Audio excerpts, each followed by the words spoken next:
welcome everyone to this Turkey KKDIK Lead Registration webinar and part 2 of of 3. We'll see what the third part is a bit later on. So today we'll look at data access, how we develop the dossier, and the actual submission thereof to the Ministry of Environment and Urbanization.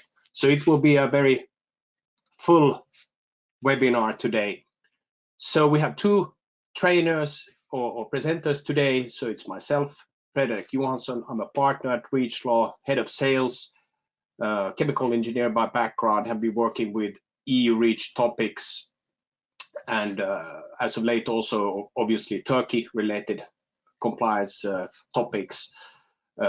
I'm based here in Finland, and very happy to be here to talk about and present some information about the KKDIK Lead Registration process. So Sibel, please, if you can introduce yourself also.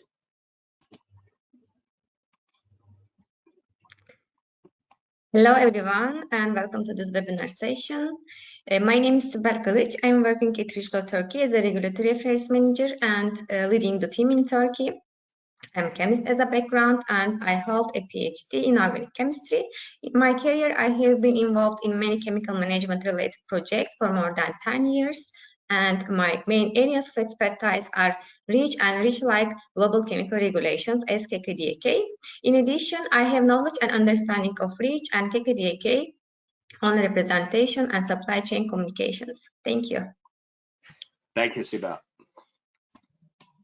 So just some practical information regarding the webinar. So you can send questions using the questions chat box during the webinar. So please do send in those. We'll try to answer those at the end of the webinar.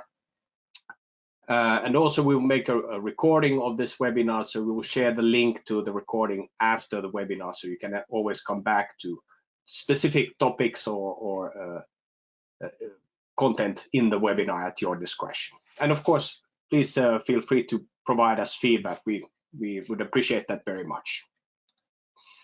So we have a very packed agenda today. So we'll just start with a REACHLaw in brief, and then Sibel will give you a quick tour of the KKDIK regulation just as a brush up, a recap, and then I will go into the KKDIK registration process and also start going into more details as a follow-up to our previous webinar, which was part 1, where we discussed the lead registrant nomination and defining the substance information profile and so forth. So this will be a continuation of that, and that's why the process of the lead registration process after initiation will be discussed. Then just have a quick look at an action plan, or part 2 of this, just trying to recap all the most important topics of this process after initiation, and then conclude with conclusions and head over to the Q&A part, whereby we'll try to, as mentioned, try to just answer as many questions as we can. So duration will, as you may have noticed if you participated in these webinars in the past, they will probably go a bit over 60 minutes. So please bear with us. And as mentioned, you can always look at the recording once we share the link with you. So just REACHLaw in brief. So we provide chemical regulatory consultancy services for EU REACH and EU REACH-like chemical regulations globally. So this obviously now also includes the KKDIK regulation as being very much REACH-like, being a copy thereof actually, which Sibel will talk about in just a few moments. Obviously, EU REACH is still one of our core businesses, and we work very much with that. But UK REACH is something that we are also working on, ever increasingly so, as that one entered into force beginning of this year. So that is also keeping us quite busy, to be honest. And Eurasia REACH is something that is cooking in the east, so to speak, and that is something that will enter into force a bit later on, albeit then India REACH even further in Asia is something that we are looking to maybe have enter into force this year or I would guess more likely during next year. But these are some of the regulations that we are natively supporting, because we have offices in all of these locations. So obviously, as saw and heard already, Sibel is located in Istanbul.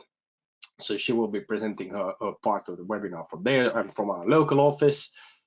And then we also have offices in the UK, Manchester, here in Finland, obviously in Espoo, and also in Moscow, and also in New Delhi to service customers for India Reach later on. So through all of these locations, we provide only representative services also for the applicable regulations. So for EU Reach, through our Finnish office here in Finland. So we have actually, as of today, probably a bit more than 900 customers from all over the world, all continents, from over 60 countries, and we have been very busy with KKDIK pre-registrations and SEA notifications, and we are, as mentioned, also a large only representative for KKDIK purposes. But besides Turkey, we also have a solid track record when it comes to other compliance work for example, for EU Reach, for lead registration cases, which is something that we will look at today, albeit for, of course, Turkey, KKDIK purposes. But we are definitely utilizing that know-how that we've created and generated during the EU Reach lead registration process, and we'll utilize that also for Turkey processes. And some of this information will be shown in this presentation today. So for Turkey, we provide a full set of services. Obviously, KKDIK lead registration services is something that we'll discuss today, and specifically the process of lead registration in Turkey. But on top of that, as mentioned, only representation in Turkey for both for KKDIK purposes, and we can also provide SEA nominated representative services. But all the basic pre-registrations, because it's still possible to pre-register in Turkey according to KKDIK, as Sibel will talk about in just a few moments, but also the co-registration, consortia management, CIF work, and later on we'll actually also be supporting companies with KKDIK authorizations, which is something that will come into force or become relevant post 2024. And SDS's authoring and certifying is, of course, something that we do on a very regular basis. So we really specialize in chemical regulatory compliance and sustainability. That's what we do. That's our niche. And just like to highlight that we do also have a YouTube channel called REACHLaw Talk. So please feel free to have a look. We try to include interesting topics there, and some actually of these webinars that we are holding will also end up on the YouTube channel. So if you head over and if you like those videos, please subscribe. And of course, we hope you find them useful. So okay, so now just to save a bit of bandwidth, I would just turn off the camera and just hand over to Sibel to go through the basics of Turkey KKDIK. So Sibel, please just tell me when to change slides. Thank you, Frederik. And then let's start with the Turkey KKDIK quick overview. And next slide. KKDIK regulation is actually being enforced since in 2017 already, so there are certain transitional provisions that apply, such as the pre-registration phase will end and the pre-registration phase. So the KKDIK acronym comes from translated into English as a regulation on chemical registration, evaluation, authorization, and restriction. So very similar to the REACH acronym. Obviously, it's in Turkish. That's where the KKDIK comes from. For your information, that the counterpart of the authority side is the Ministry of Environment and Urbanization. The Turkish KKDIK regulation is a long regulation because it's actually 100% a copy of the EU REACH regulation and translated obviously to Turkish language with some additional amendments to suit the Turkish markets and the timelines. And next slide. So the basic requirements are, as with EU REACH, the requirements to pre-register and register the substance manufactured in or imported into Turkey at 1 ton or more per year. So there is a same requirement saying that no data, no market, which essentially means that if you don't provide the information about your substances, in other words, register your substances with the information requirement, you will not have a market in Turkey. So this is again very similar and actually the same wording given in the EU text and translated into Turkey. Next slide. So looking at the scope, we can say that the 99% of the substances are within the scope of the KKDIK regulation, meaning that all of these substances in one way or another have to comply with the KKDIK regulation and the requirements. So essentially, we can almost say that all substances, unless specifically exempted, are within the scope of the KKDIK regulation. And next. So go actually hear so many times over that if you know EU REACH, then you will know the Turkey REACH, so Turkey KKDIK to hide the RE. But as for EU REACH, the trigger for the registration requirement is the 1 ton per year threshold. So if your substances are not specifically exempted and you are manufacturing at 1 ton or more or importing into Turkey, then you need to pre-register and then register your substances according to the KKDIK regulation. And next slide. So the pre-registration window has already been in place since KKDIK regulation entered into force in 2017. And the deadline for pre-registering the substance that were on the Turkish market before end of last year was 31st of December 2020.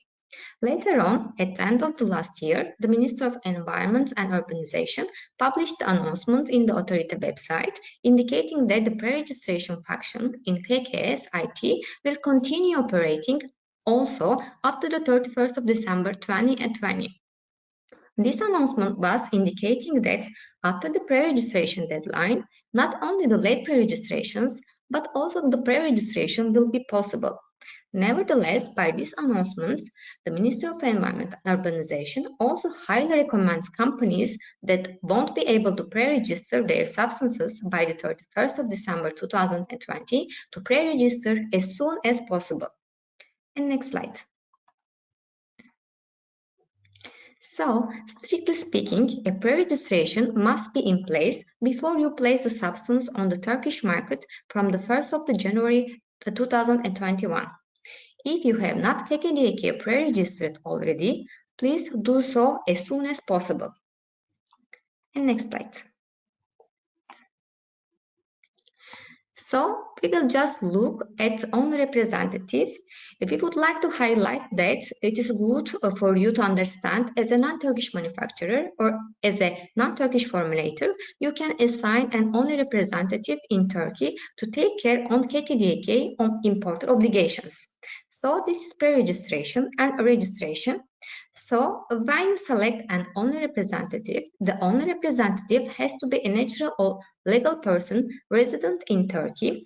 So essentially company based in Turkey such as REACHLaw Turkey. And this only representative must also have sufficient backgrounds in the practical handling of substances and the information related to them. So what this means is that they have to have competence on handling KKDIK compliance and then also handle the required legal topics, data handling also. They have to be able to collect the volumes and handle and identify the downstream users and so on. And next slide. So the KKDIK pre-registration registrations will be prepared and will be submitting using this KKS system. The translation means Chemical Registration System, and as a short, it is a KKS. It is an online hybrid system using background of REACH IT and iUclid, and everything is online. So you cannot use it offline or download any dossier or cannot use as an application as it is used in Europe. So everything is online and everything is of course in Turkish language, and you have to have the Turkish citizenship able to create an access for this account. For those who are in Turkey and not create an account yet, should note that it may take up to 2 and 3 weeks to activate the account. And please set up your account as soon as possible, so it is good to make your KKS account available. So you can access the KKS system by using this link below, but you should create a company account on ECBS. So now I will take over the presentation to the next part to my colleague Frederik. Thank you. Thank you, Sibel. Okay, so now it's my turn to just take you into the wonderful world of KKDIK registrations and just give you an overview. Start with that. So I will go through this fairly quickly as this is a bit of repetition from our previous webinars, and we assume that you already know this to a high degree. But just like to say that the registration requirements are the same as for EU REACH, and the registration tonnage bands are the same. And the tonnage bands dictate obviously the data requirements in the joint submission. So the lead dossier needs to contain endpoint data for these tonnage bands as defined in the different annexes of the KKDIK regulation, and also the registration types define what type of information is needed and how much of this information. So we have the full substance case, which is the normal case where we have the full data requirements, but then in some cases you can also register as an on-site isolated intermediate. If these are under strictly controlled conditions, then the data requirements are very much so reduced. And the same applies to transported isolated intermediates, albeit if the tonnage band goes over 1,000 tons, then you have to provide a bit more information, which is equivalent to 1 to 10 tons of a full substance dossier. And as Sibel mentioned, everything is done in the KKS system in Turkish language, and you will see during the presentation a few screenshots from the system. And Sibel also mentioned this system can only be used if you are a Turkish citizen. So good to know that you need to have someone who can access the KKS in order to do the things that we are looking at today. So the registration window for all tonnage bands are the same. So the registration deadline is end of 2023, so December 31, 2023. So we still have a few years to take care of the work, but time goes quickly. So as you will see in the presentation, my recommendation is definitely to start work as soon as possible.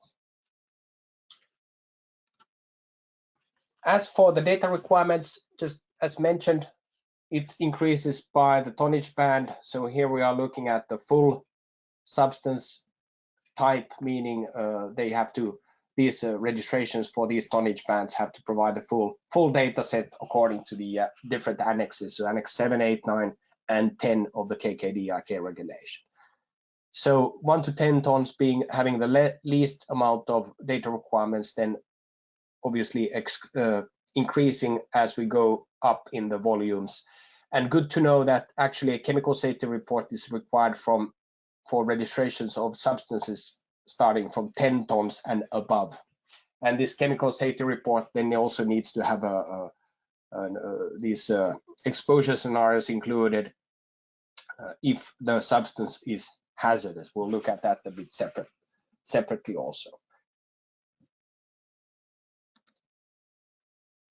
And also good to realize that starting from 1st of January 2024, all substances placed on the Turkish market that have not been registered will first have to go through the same inquiry procedure as we have in the EU and also in the UK actually. And once that has been accepted, register the substance, and only once the registration is complete and the Ministry of Environment and Urbanization have issued the registration number and you paid all the registration fees, can the substance be placed on the Turkish market at 1 ton or more annually. So as of 2024, the approach will be the same as in the EU. So no more deadlines because those have passed. The joint submission concept is also implemented in KKDIK, which means that we have one substance, one registration, in the sense that we have one company, a lead registrant, who submits the core data, core registration data, so the endpoint data, so the PhysChem, ecotox, and toxicological information on behalf of all the other registrants as part of this joint registration. And all the other registrants as part of this joint submission and the joint registration will be called in this presentation co-registrants. Sometimes they're called also member registrants, but in this presentation we'll refer to them as co-registrants. In this joint registration effort, information and data and cost need to be handled in a fair, transparent, and non-discriminatory way. So this is again the same as for EU REACH, and actually same as UK REACH also. So just to visualize this, so this is the way it works, that we have a lead registrant who is creating the joint registration dossier, and all the other co-registrants are merely preparing a registration dossier, including information that is specific to them, such as company names and annual volumes, use-related information relevant for their substance, and so forth, whilst they then refer to the lead registrant dossier that contains the full data set, meaning the PhysChem, tox, and ecotox information. And all of this should be then first submitted by the lead registrant, and once the lead registrant has their dossier, its dossier has been accepted by the Ministry of Environment and Urbanization, then the subsequent co-registrant can go ahead and submit their co-registration dossiers in the KKS system. We'll look at this in more detail in a few slides. So the lead registrant really takes upon themselves the responsibility to manage and lead the SIF work and get organized. We talked about this in the previous webinar, so part 1. So you can have a look at that if you have received the link to that webinar, just to recap on that information. Clarify the substance identity, that was also covered in the previous webinar, part 1. And collect and assemble the required data to fill the data requirements that we looked at, and this will be covered in this presentation. Then share cost fairly, transparently, and non-discriminatorily by selling essentially letter of accesses to all the co-registrants who want to register the same substance as part of the SIF. And also manage and submit the joint registration dossier to the Ministry of Environment and Urbanization through this KKS system. And as mentioned, the deadline is end of 2023, so just 2.5 years to go, so to speak. The data sharing, the costs, the letter of accesses, those parts will not be covered in this presentation, because the presentation would just have gone on forever. So that has been split to a part 3. Come back to this also a bit later on. On top of this, then the lead registrant, of course, also need to keep the joint registration up to date and communicate with the authorities where need be. Whilst then the co-registrant is responsible for their own registration, albeit they of course need to cooperate in the SIF. They also need to agree on the substance identity, as we looked at in the previous webinar. They need to share data, which is a topic of this webinar. We'll look at that in a few slides. Share costs, meaning purchase of letter of access. This will be in the next webinar, so part 3. And of course then compile and submit their own co-registration dossiers as part of the joint submission, and do this also by the same deadline. And then of course keep dossiers up to date and communicate with authorities where need be. So now we'll go into the details of the lead registration process after the initiation phase. So initiation phase, hereby I mean what we looked at in part 1, which was the lead registrant nomination, partly SIF communication, such as discussing about the substance identity profile and so forth, and an agreement on this profile. So today we are looking at data access negotiations and data collection, what should be done with the EU REACH lead registration dossier, which we assume will be available, and data will be available to be used for KKDIK lead registration and joint registration effort purposes. We'll look at what some of the translation work entails, how to create the CSR, and how to compile the lead dossier in the KKS system and submit it. We will not, as mentioned, cover the law sales or co-registrations and so forth, because these will be, as mentioned, part of a separate webinar, part 3. Just too much to cover in one webinar. So we'll start with the start with the data access negotiations and data collection part of the work as part of the lead registration in KKDIK. So just to reiterate, so we have quite a lot of endpoints. These are accumulative numbers, so meaning that 65 includes the previous 54, and this 54 includes the previous 40, and so forth. But anyway, this goes to show that there are quite a lot of endpoints to satisfy, to fulfill, and populate in the lead dossier in KKDIK, as it was for EU REACH purposes, consisting of the physical, chemical, toxicological, and ecotoxicological information. So, as mentioned, we are assuming that the registration will utilize data from existing EU REACH lead registrants or EU REACH consortia, meaning that we will not initiate new testing for new data unless, of course, it is necessary, because maybe some of the data that has been used for EU REACH purposes would be too expensive to use for KKDIK purposes. For example, then of course, if it costs more to buy data than to generate the data for yourself as part of new studies, then of course it is probably better to initiate your own studies, albeit it takes a bit more time. But we're not expecting any huge, let's say, constraints on testing capacity as there was back in the day for EU REACH purposes. So testing capacity at the laboratory should be fairly available nowadays.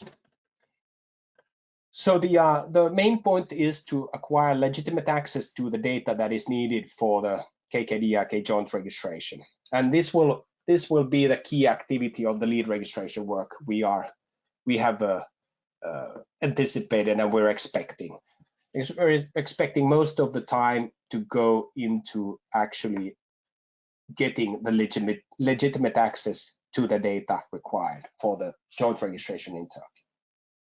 So there will be likely a lot of different actors on the market from whom we need to source the data. Maybe in some cases they will be straightforward. We can just approach a consortium who, for example, owns the complete set of data themselves, or a lead registrant, and thus utilize this information directly for KKDIK purpose. And this would be a simple case, but in many cases the owners are spread out, and to get access to legitimate access to data to be used for KKDIK purposes, we need permission from all of these actors in the form of, for example, a letter to use. And it is expected that access to the data will be the most expensive component, if you will, of the KKDIK lead registration work. And of course, this is a cost that will be then shared with all the other registrants of the substance in proportion to their data needs, meaning in proportion to type of registration, full substance or intermediate, or then the tonnage band, obviously. So the purpose of the data access is to secure this legitimate access to these studies and endpoint data for use for KKDIK purposes, and to obtain this right to refer license to these studies. So this so what it means, legitimate access, is that you cannot just refer to studies, even though if these are available, for example, online, unless it's explicitly mentioned in the study that this is public domain information. But in most cases this does not apply, so you need the proper right to refer license for the data from the owner of the data. And also it's good to know that when you are acquiring this right to refer for a specific data, then you should also include the right to sublicense this information to other co-registrants as part of the same sieve, so that you're not just negotiating access for the lead dossier for yourself, but you're also negotiating access, so-called sublicensing, on behalf of the co-registrants of the same substance. So this is very important, because otherwise it would mean that each co-registrant would have to individually contact the data owner to negotiate access to this specific data, meaning individually get the right to refer. We know of a few cases in the EU for EU REACH purposes when this was the case for some endpoints, and it was very impractical. So this is something that the lead registrant or whomever is coordinating the lead registration work needs to take into account. At least at REACHLaw, we would prefer to get this information in a Euclid format, albeit we will not use the Euclid format, obviously, in KKDIK, because it is, as Sibel mentioned, everything is compiled online, albeit the structure is the same as in the Euclid. So it's essentially an online Euclid version. And the reason for this is that it's a good standardized data format that I would say consultants that are working with lead registration projects have become accustomed to and know where to find things and have this information in standardized form. So this is good to know. So this will be a key activity, acquiring the legitimate access to the data, and this is something that we expect, as mentioned, will take up quite a lot of time, case dependent, obviously, of the lead registration process. So it will be a complex playground. The transparent, fair, non-discriminatory data sharing rules apply only inside of Turkey. So if we would be buying and sourcing information from inside of Turkey, then there are rules for example, what the holder can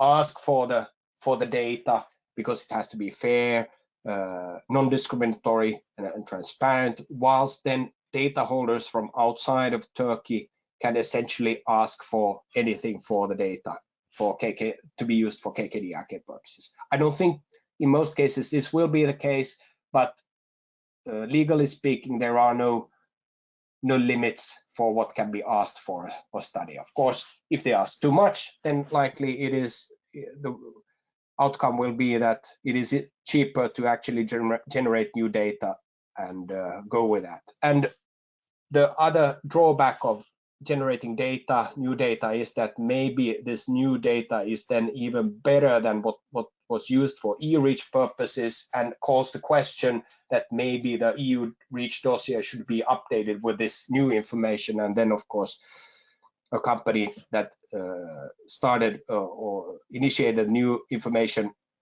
study gathering and could then, of course, sell this data back to the company in the EU who in the first place asked for high fees for an older study. So what goes around can also come around, I guess.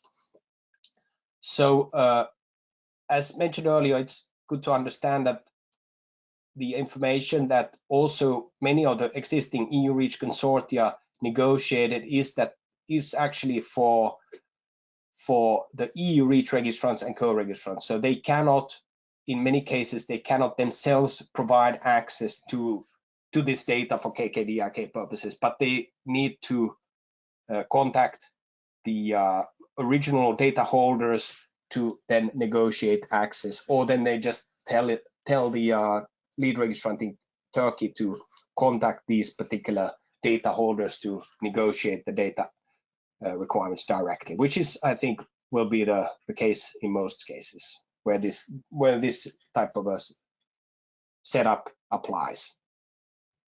We know already of several REACH consortia that are going to grant access to use data that was generated for e-reach purposes on behalf of their members, for their members for e-reach purposes, and they will grant this access also for these companies to use for KKDIK purposes. But this, of course, may not.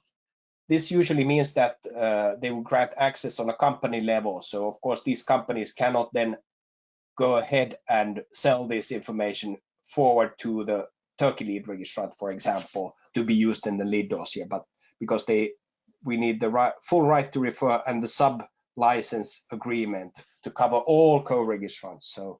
So it can become quite tricky. So the next slide just goes to show the different players on the playground. In the previous slide, I tried to already verbally describe this. So we're looking at the different actors who are data holders. These are EU REACH registrants. These are consortia. These are external data holders, laboratories. They can be research organizations, other companies, anywhere essentially. And all of this information needs to be collected, and we need to have the full right to refer and the sub-license to also for the co-registrants. So as you can see, the data access negotiation part and collection of the data can become fairly complicated in some cases, and we suspect this will be the case in quite many cases, to be honest. Okay, so one of the important things is, if you are now the lead registrant, is that you of course need to contact your SIF members and start the data collection process. So this is usually initiated by sending out an email to the SIF members explaining what information should be shared and why this information is required, and of course the legal backing to it. So information must be shared, and it has to be fair, transparent, and non-discriminatory, and so forth. And what information specifically will be needed for the lead dossier, and also ask the SIF members to identify any relevant endpoint data and studies, for example, that they own or have legitimate access to, that they can share with the lead registrant for the joint registration purposes for Turkey REACH, so KKDIK, Turkey KKDIK. And also then to share this information, so the relevant endpoint data and any associated cost information with the lead registrant by a set deadline.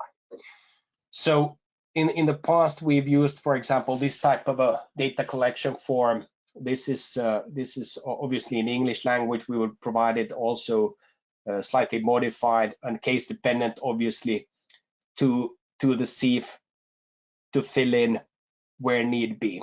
In some cases, maybe that already, for example, our OR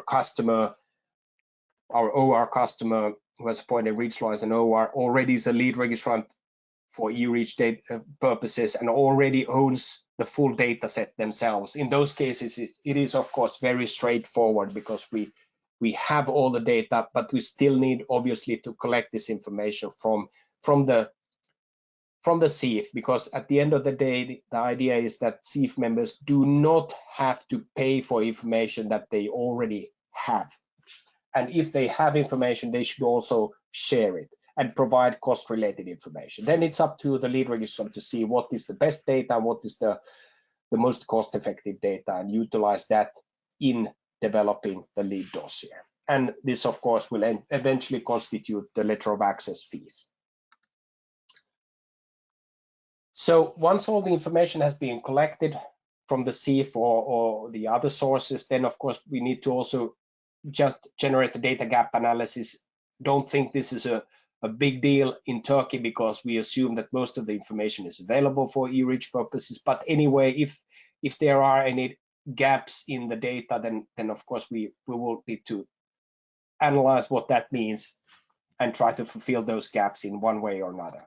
And the way you can fill gaps, so if you have endpoints for which there is no data available for whatever reason, we don't think this is, as I said, very relevant or will not happen for KKDIK purposes. But if there is, then of course you would have to check whether there are there's information, read across information from similar substances available that we can utilize, or we can also use so-called endpoint waiving where applicable, meaning exposure-based waiving, saying that this particular endpoint is not relevant because there are no associated exposures, for example, for that endpoint. Albeit this, of course, justifications are needed for this as well as for the read across approach.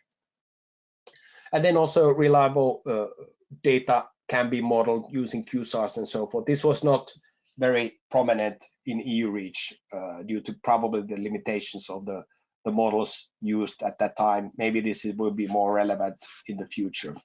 Who knows? We will see how this develops. And at as the last resort, if the previous steps would not, these non-testing methods would not reveal or provide the information needed, then of course would have to generate new data. And some of these data endpoints may require the good laboratory practices for the testing, of course.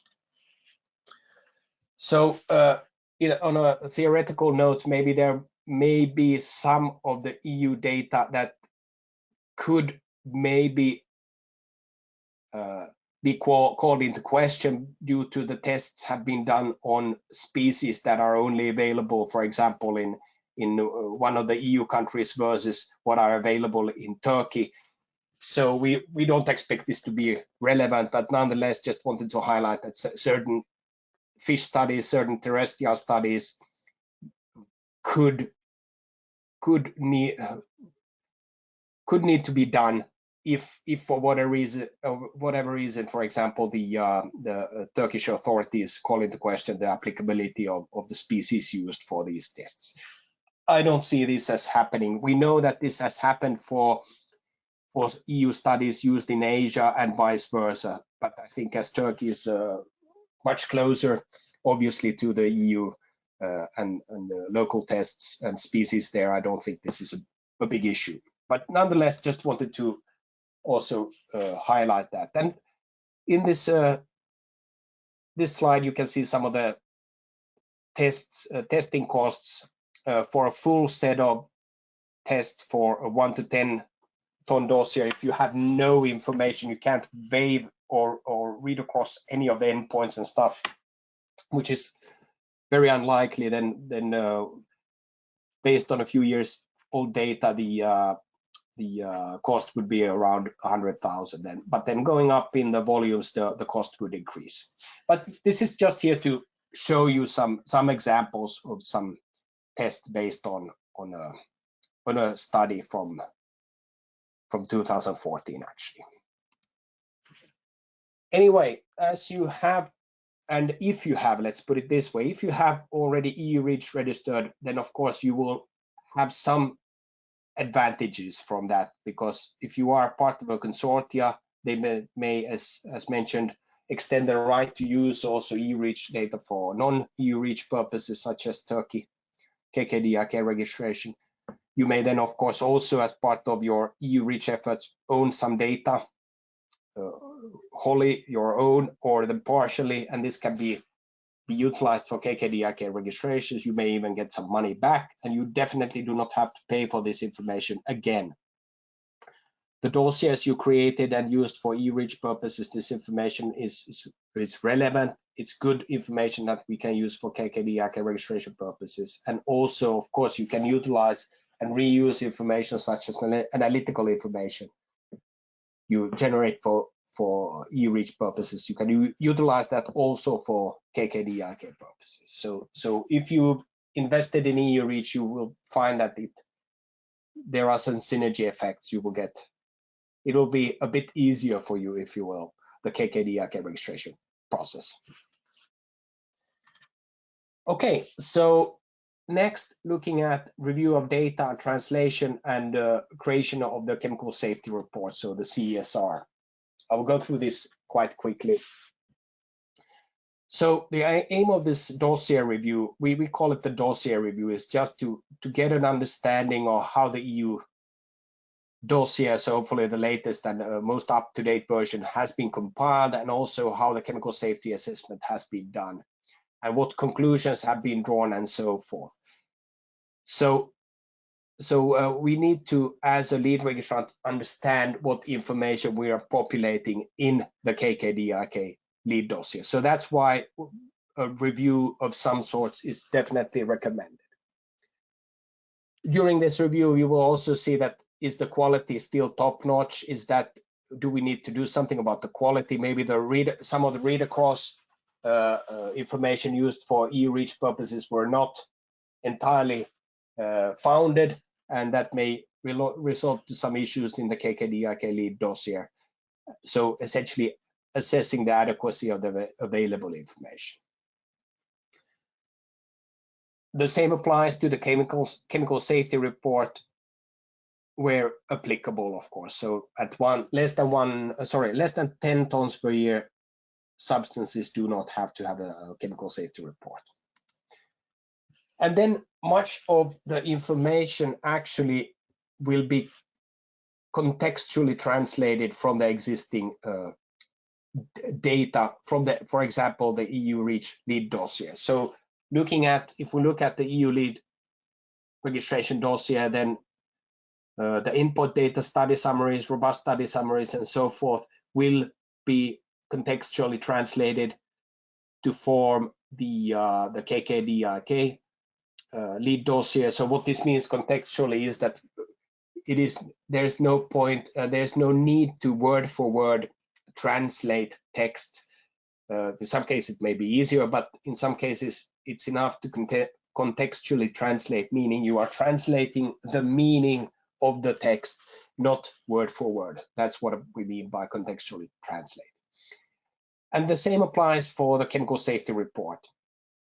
So we'll look at this in the next slides a bit in more detail. So for those of you, just to reiterate, so the CSR will be needed for substances at 10 tons or more annually, and then the exposure assessment, including the exposure scenarios, is required on top of this for hazardous substances, and this exposure assessment needs to be included in the CSR. And the point is to demonstrate that the use of the substances is safe in all use applications, and that's why we also will need to know how the substance is used. But the use-related information will be, we assume, the same or a subset of the information as used for EU REACH purposes. So creating the CSR and the included exposure assessment and the exposure scenarios where applicable. So option one is, as mentioned in the previous slide, is to actually translate contextually the EU CSR to Turkish language, and thus making it the KKDIK CSR. Or there is also the additional option of creating the CSR using a Turkish KSR implementation in the KKS system, which I will just call the KEGDRES because I don't have a better name for it. So it's KGDRS, so KEGDRES is as good as any. I would just call it KEGDRES instead of KSR. So this KEGDRES will be available and integrated in the KKS system during Q4 this year. So it means that you can, if you populated the lead dossier in the KKS system, then you can generate a CSR in this KEGDRES tool. If it requires the exposure assessment, then it requires serious analytical work, and it does not generate or at the push of a button. So then you have to actually do some some serious work in generating the Turkey KKDIK CSR, albeit you can of course utilize information available from the EU dossier to use this information in this KGRES tool to create then eventually your CSR. So these are two options, so translating and creating it, again, albeit utilizing existing EU data for this generation purpose. So we'll see which way is better, and it may be that it will be a hybrid of these two. So we'll create the bulk of the CSR based on the so up to section 8, if I recall the sections correctly, using the KGRES tool, and then from take 9 and 8 and 9, then we would translate from the existing EU CSR, so the exposure assessment part, and then combine these to become actually the KKDIK CSR. Okay, so then we'll look at the lead dossier, how to compile it in the KKS, and how to submit it. So I will go through this quite quickly because these are screenshots from the KKS system, and you will get intimately familiar with this if you are working with the lead dossier work in KKDIK. So in the substance management view, you select registration and then select the template you want to use. So the tonnage band you are going to register. So in this case, for example, 100 to 1,000, 10 to 100, or 1 to 10 tons, and so forth, as you can see from the drop-down menu. Then next, in this case, we're looking at the 10 to 100 ton templates. You can see that here we will see all the endpoints listed, and these are the same identical endpoints to EU REACH in IUCLID, and the red ones are the ones that will be mandatory to fill in. So some of these are obviously something that each company will fill in themselves, and then certain parts is what is submitted as part of the joint registration, so the lead dossier, and then again some is submitted as part of the company specific dossier, albeit most of this information like life cycle definitions and users advised against is something that should be coordinated with the lead registrant. And then the other FISChem and so forth information is typically submitted by the, of course, then the lead registrant, as well as guidance of safe use and the CSR, albeit these last two can be agreed upon in the joint registration, whether the lead submits these on behalf of everyone else or does everyone submit it individually. The trend has been, at least in the EU, to go towards every company submitting these individually, albeit the work is coordinated by the lead registrant, so that they are submitting the same information. Then to populate the lead dossier with these endpoints, study summaries, and the study records, you start with a relevant title. So the endpoint, essentially, you select a plus sign to be able to add this information under this endpoint.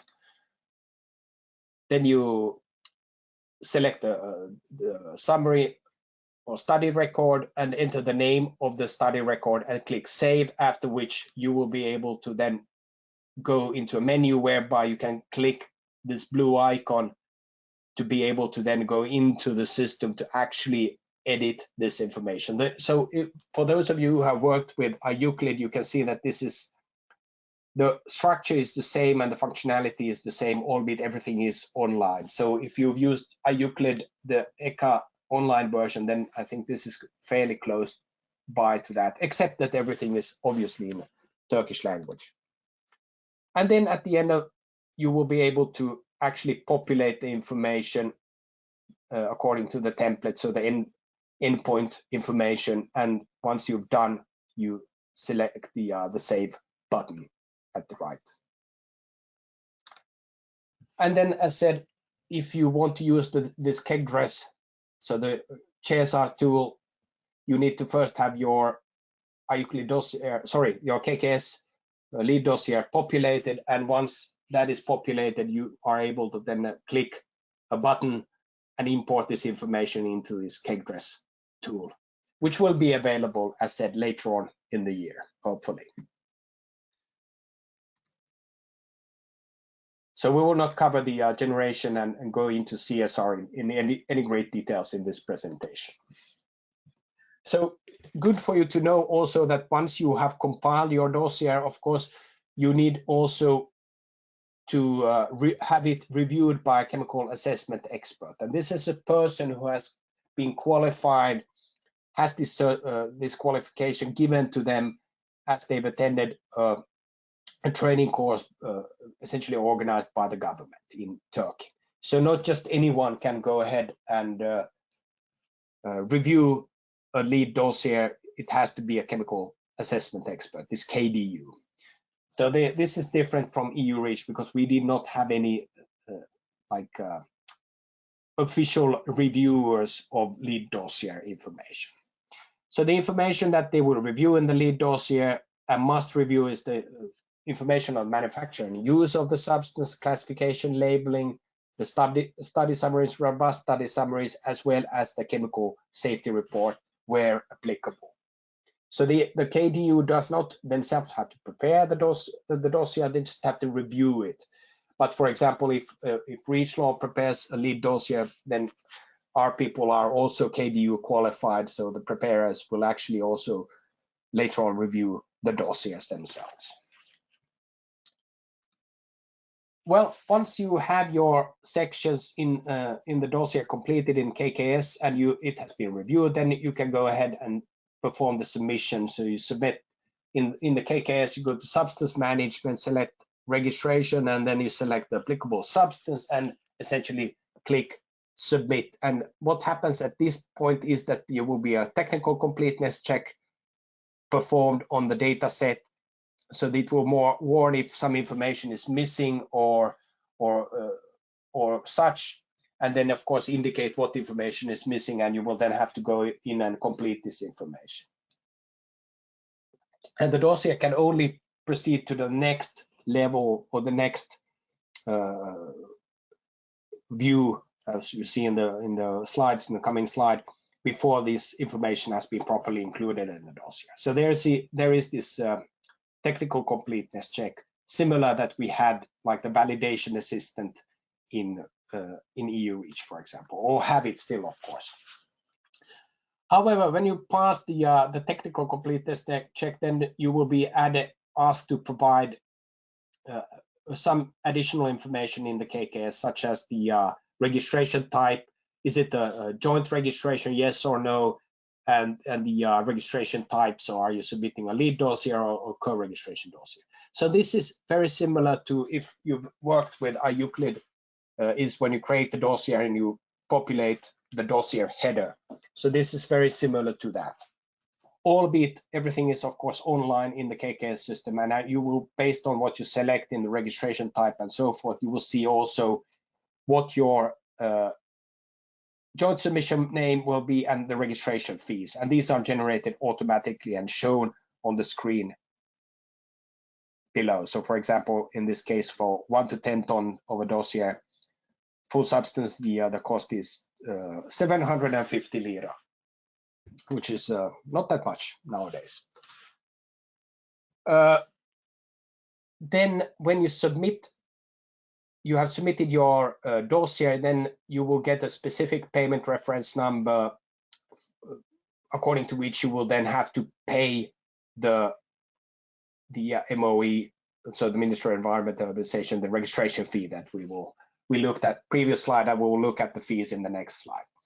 And you will get a message saying that your payment record has been sent with this reference number, and you must make your payment as soon as possible, and your substance will be evaluated by the Ministry of Environment and Urbanization only after the payment.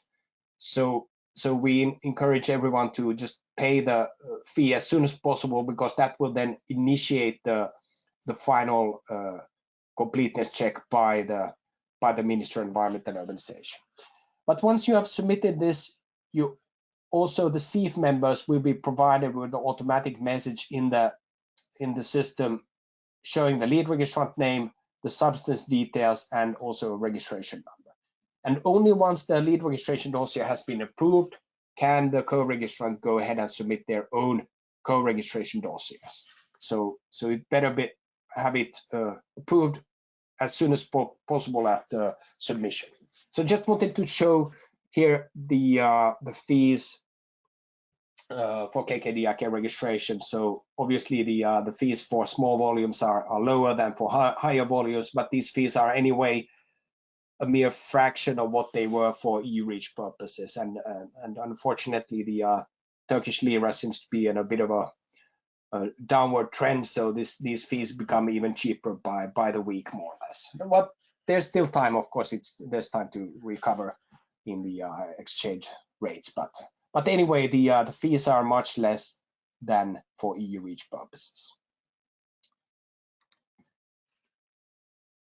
So we suggest that the lead registrant also submit their lead dossier in good time before the end of the registration deadline, so that co-registrants have enough time to go through the hoops of buying a letter of access and then actually going ahead and submitting their own registrations. So we would recommend that even the lead registrant should submit even a year ahead of the registration deadline or sooner. So the more time the co-registrants have for getting through the process on their behalf, the better. So some of the post-submission activities, just to quickly recap, and I realized that we're a bit over time, so please bear with me. We don't have many slides to go, so sorry for going a bit over time. So once the registration fees have been paid, then the Ministry of Environment and Urbanization will undertake this completeness check over the next 3 weeks, so 21 days. The completeness check will not include an assessment of the quality or the adequacy of the data or any justifications, for example, as part of read across or so forth that have been submitted. So it will be an additional complex completeness check of the dossier.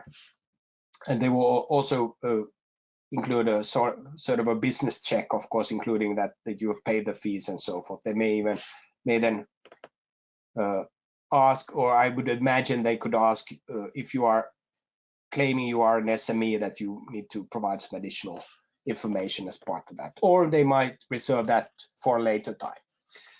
So if the registration is incomplete, then the ministry will then inform the registrant within these 3 weeks that what information is missing, and then you need to complement this registration by a set deadline that they provide.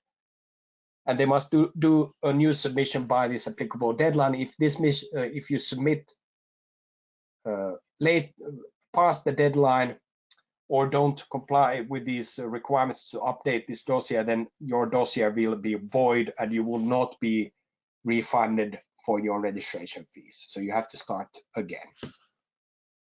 Anyway, once the registration is complete, you have passed the completeness check over these 21 days, 3 weeks, then the ministry will assign this registration number to the substance and the registration date. And these will be the official data that you can include in, for example, the safety data sheet, meaning the registration number, and in communication with your customers and so forth. And in any subsequent communication with the authorities, the registration number will be the identifier for this communication. All right, just a quick look at substance group communication. So what type of communication the lead registrant is engaged in after the initiation phase. So we looked at the initiation phase in the previous part 1 webinar. So now we're looking at what are the communication efforts after this initiation. So after the lead registrant being appointed and elected as a lead, and after the substance information profile, identity profile has been defined. So of course, as we saw already, checking the availability of data from the CIF members, so information about existing available data that they can use for the lead dossier, and also registration intentions. Some of you may have already received this registration intention document or this type of communications, who will actually go ahead and register and who will not, who will be passive or dormant or active and so forth. So if you're receiving these type of communications, then of course I recommend you should answer these communications. But if you do not answer these questions, it does not mean you do not qualify as co-registering later on. In this part, at this phase, when the lead registrant is collecting this information, of course they're just seeing who will actually register most likely and who has data to share, who are to be questioned for use specific information and so forth. Albeit we recommend that all communication nonetheless by the lead go always out to the whole SIF and not just a subset of companies who are maybe indicated themselves as being active. Then the scope of registration, of course, the users covered and so forth. And if there are any new users that need to be covered, then we would also, on the lead registrant needs information, a technical description of the use, information of the risk management measures and the operational conditions, end use information, and also information about any environmental emissions to be able to take into account this new use in the chemical safety report in the exposure assessment, provided it is a hazardous substance. Classification labeling information, albeit this will be likely the same classification and labeling as for EU REACH purposes, and of course then later on the CF agreement, letter of access updates and so forth. So the CF agreement and letter of access and so forth will be discussed in a separate webinar. That part 3 webinar, so joint submission management webinar, and the date will be communicated separately, likely in the summer, in a month or two before the holidays, I would say. So during this webinar, we will focus on letter of access sales, so including the agreements and also joint registration management and lead dossier maintenance and so forth, and related communication. For those of you who are looking at becoming co-registrants, we will have a specific webinar on the 2nd of June on this, so please stay tuned and register for that if you have not already done so.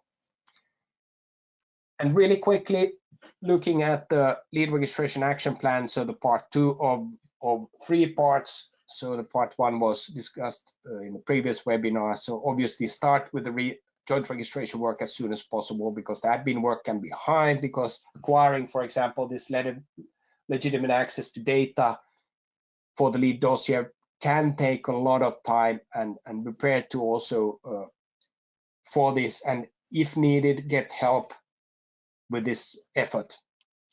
And it really pays to if you have previous experience of this kind. So for example, REACHLaw has negotiated access to a lot of data over the years, so we know how the process works.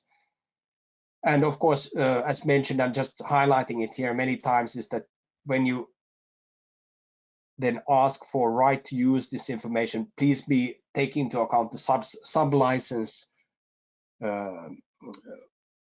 right, so that also the CIF participants, so the co-registrant, can utilize this information and refer to it in the lead dossier.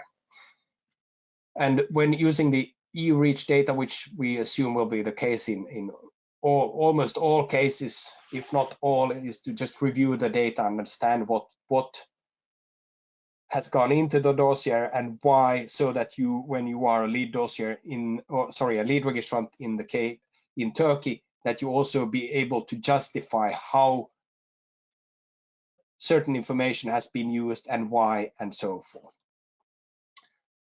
So much also the practical work will be related to contextual translation, meaning that we take information from the existing EU REACH dossier and CSR and translate that into the Turkish equivalent dossiers. And we recommend submitting the lead dossier earlier, just to give ample time to the co-registrants to register. And always, and this is generic, recommendation is to be very active with the communication in the SIEF as the lead registrant, just to keep all, not just the subset, but all SIEF members up to date on the progress of the lead dossier development and so forth, and document everything, especially things related to costs, because those will need to be broken down later on when you are looking at the issuing letter of accesses and so forth. And this will be, as mentioned, topic for the part 3 of this webinar series on KKDIK lead registration. So just to conclude, some of the things we've already discussed in the previous action plan, but nonetheless good to have a quick recap. So the key, regulation has already entered into force, and it is still possible to pre-register. So if you have not pre-registered yet for KKDIK purposes, do so as soon as possible. And the registration phase has already started, and all substances from 1 ton per year will have to be registered by end of 2023. And these registration fees apply. Maybe you've already seen these lead registration nominations and communications in the pre-SIEFs and the SIEFs. Start the joint registration as soon as possible, as we've seen, because it will take time to negotiate access to the data and so forth, and submit the lead dossier in good time. And good for you to know that non-Turkish manufacturers or formulators can also choose a professional only representative in Turkey to take care of these KKDIK compliance requirements, including lead registration. So for example, REACHLaw Turkey is happy to help you with any such work, and whether you need an only representative, or if you are an importer in Turkey, or anyone needing to work on lead registrations, then in Turkey they will, of course, very happy to help. So coming to the end of the webinar, I just wanted to highlight again that we have the KKDIK co-registrant webinar in June. So please do head over to our events page to register if you have not registered already. So now we will go to the question and answers, and as we are a bit over time, so we'll keep this fairly brief. So if you just give me a minute to look at some of the questions, then I will come back to you. So I'll just mute myself for just a second, and I'll come back.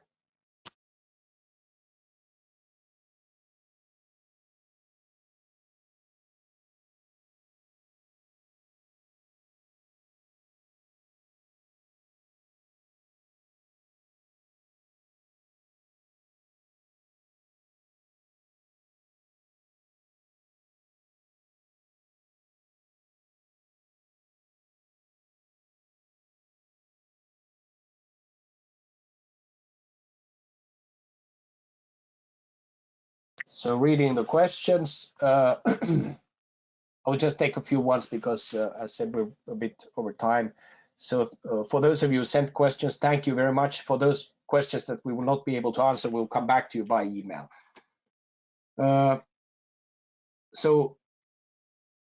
There's one question, for example, if I'm a lead registrant and another company has a higher tonnage ban, can I ask for translation cost for higher annex studies in advance? Yeah, there's usually the lead registrant obviously shares costs at the letter of access phase. So I'm just maybe struggling to understand how we could ask for some fees in advance. Probably needs a bit more thought, so we can come back to you on this separately. Is the EU lead registrant obliged to sell data for KKDIK purposes? So no, the answer is no, but obviously it is probably in their best interest also to sell the data, because first of all, they of course can get some money for that, and second of all, we probably would not want to have new data generated that deviates from the data that we've used for EU REACH purposes. So that would be probably the second point arguing against of definitely selling information for KKDIK purposes. But legally speaking, they do not have to sell this data.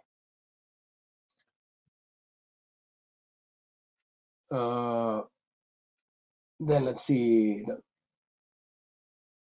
So then there was a question, does one need to wait for the KSR tool, so the KEGDRES in Turkish tool, to be available before submitting the CSR dossier for KKDIK? So I guess submitting a dossier for lead dossier for KKDIK purposes, including a CSR. So no, you do not have to wait for that.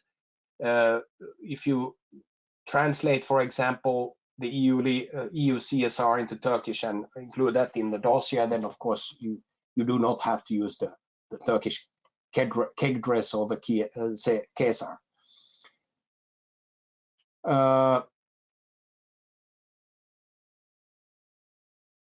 Let's see. Okay, let's then there was a question about if all data is available from EU REACH, how long do you count to make a 1 to 10 ton dossier? So I guess how long does it take to generate this dossier? So assuming all data is available, I mean, yeah, this is maybe a difficult question to answer, but maybe I would say just creating the dossier, obviously a CSR is not required. I would say maybe a few weeks. Just I mean, not working all the time, but I mean, maybe a few weeks to generate this type of a lead dossier.